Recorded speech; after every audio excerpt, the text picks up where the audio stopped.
Welcome to the Money Savvy Parents podcast, the podcast for entrepreneurial parents to work towards becoming financially invincible to then pass that vital life skill down through the generations.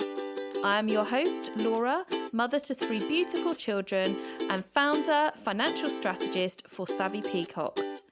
Each week, we'll be delving into a new money topic to get you and your family more money savvy. Let's remove the taboo from money together.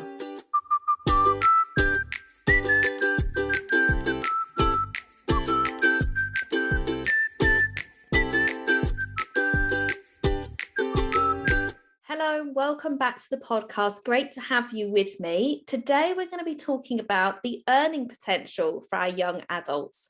And as entrepreneurial parents like myself, I'm sure you're much more aware of this than other people out there. But what I would say is if you're listening to this and maybe you're an entrepreneur and you're already in this mindset with your children, then please share this episode with other people around you that maybe don't have that entrepreneurial mindset, because I'm going to illustrate today why it's so important that we encourage our children to earn money in lots of different ways. So I want to just start off by sharing a few facts with you, because this is what got me started really around financially educating our next generations. And a big element of my program is around how they can earn money.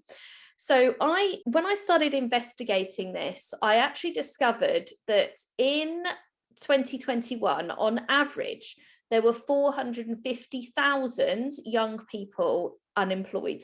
So that's sort of 16 to 24-year-olds, I think was the stat. 450,000 young people that were unemployed.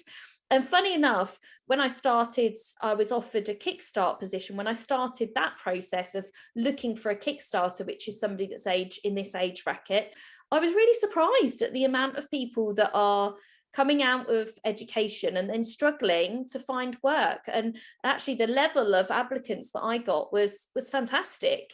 I had a really hard choice on my hands. So, there are lots of great people out there that have got great potential, but they're not being offered the opportunity, and therefore they end up slipping into this unemployed pot. So I was quite surprised by that. Then the second statistic I was surprised about was the minimum wage for 16 to 17-year-olds is £4.62 an hour.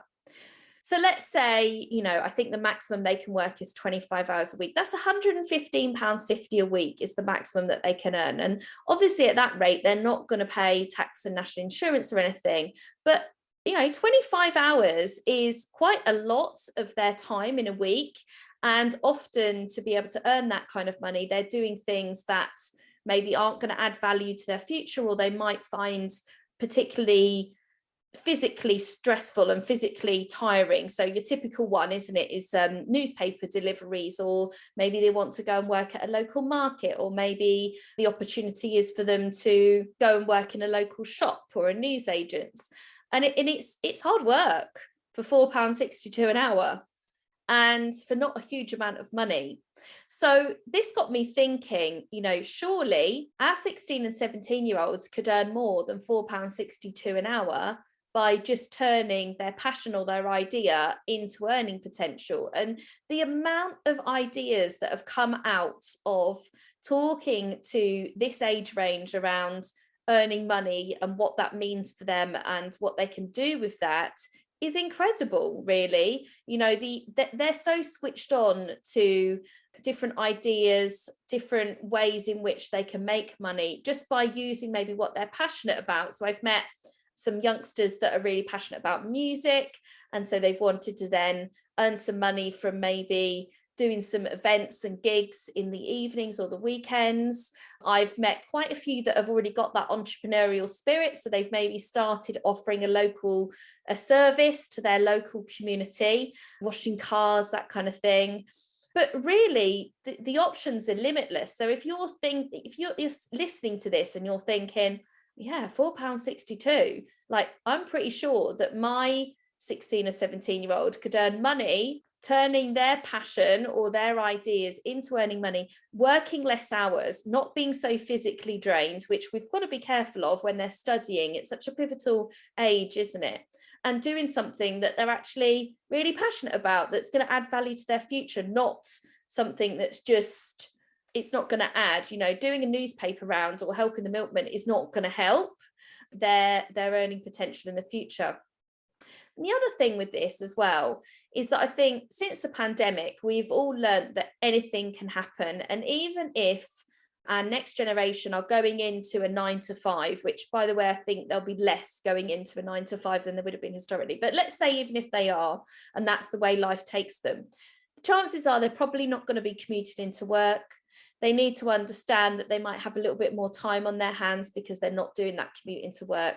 And actually in there is an opportunity to maybe earn money in other ways on top. So we need to really share with them that nothing is guaranteed these days. And the best way to protect yourself against that is to be earning money from multiple places to provide that protection.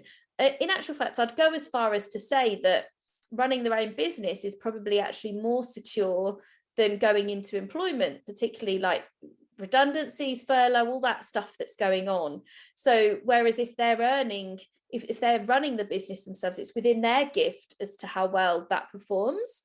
And then from there, getting their head around different ways in which they can earn money. So maybe they want to start off the business doing one thing, but then be earning money from multiple different places over time. So understanding that your money can come from lots of different places all at the same time. So let me know what you think. Do you think £4.62 is fair? Would you want your 16 and 17-year-old for working for £4.62? Or do you think they're worth more than that? Some of the 16 or 17-year-olds that I've met, the skills they've got, the passion they've got, they're definitely worth more than £4.62. 100% they're worth more than £4.62. So it's an interesting topic, isn't it? I wanted to just share that with you. It's a big part of my program because after they've come through the financial education program, at the end, they get an opportunity to pitch their business idea, a bit like a dragon's den.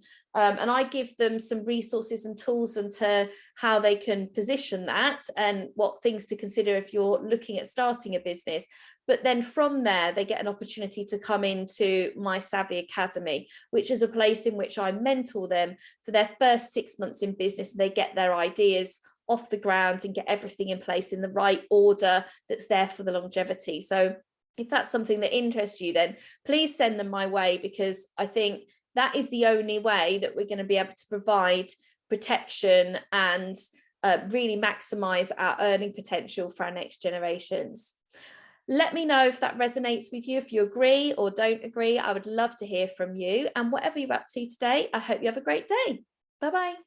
Thank you so much for listening to the Money Savvy Parents podcast. If you enjoyed today's episode, then please subscribe to be alerted to the new episodes. If you want to learn more about your relationship with money, then start off by taking my Money Languages quiz on my website, www.savvypeacocks.co.uk. Let's remove the taboo from money together.